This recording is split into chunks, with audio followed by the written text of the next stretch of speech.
All right, it's official. Wisconsin is Cruz country. The Texas Center are winning yet another state over Donald Trump and gaining on the front runner in the delegate count. So is a contested convention all but certain, with Trump coming in #1 and Cruz #2. Joining us right now is political analyst Scott Rasmussen. He's the founding president of the digital news service Stirk. Welcome back, Scott. First off, what do you take from Wisconsin? I look at the distance of the win. This is a substantial victory. Right. This was a big win, 13 points, bigger than projected. It suggests that a lot of people who do not want Donald Trump as president or as a Republican nominee are coalescing behind an alternative. It's also a tribute to Scott Walker, the Wisconsin governor, who strongly backed Ted Cruz. And for whatever reason, Donald Trump attacked Scott Walker in his home state. Didn't make any sense at all. He ended up winning Paul Ryan's district, right. Did Donald Trump, which is odd, too, because he's a rock star there.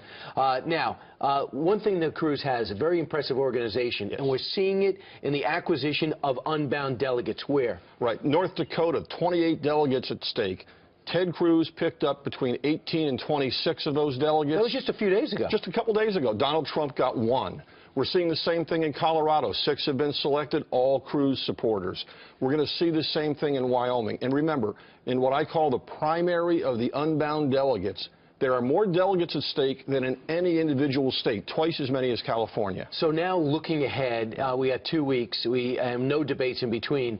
Donald Trump has to get over 50% in New York to be dominant, right, and get all 95 delegates. Yeah, don't know if he can get there. We'll have to wait and see how much last night's results affect New York.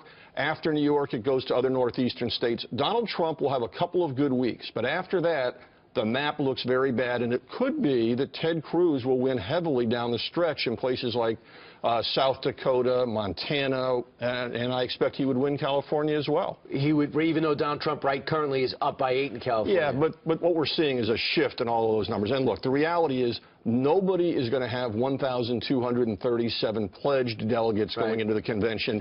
There will be a lot of deal-making and talk beforehand. Right. But the nominee is going to be either Ted Cruz or Donald Trump. All the other talk is just fantasy. So let's look at this. Donald Trump might have the bigger name, maybe the better message and the better presentation, but the better organization, Cruz is better organized. Are you seeing that? And if so, do you think Donald Trump could get up to speed quickly?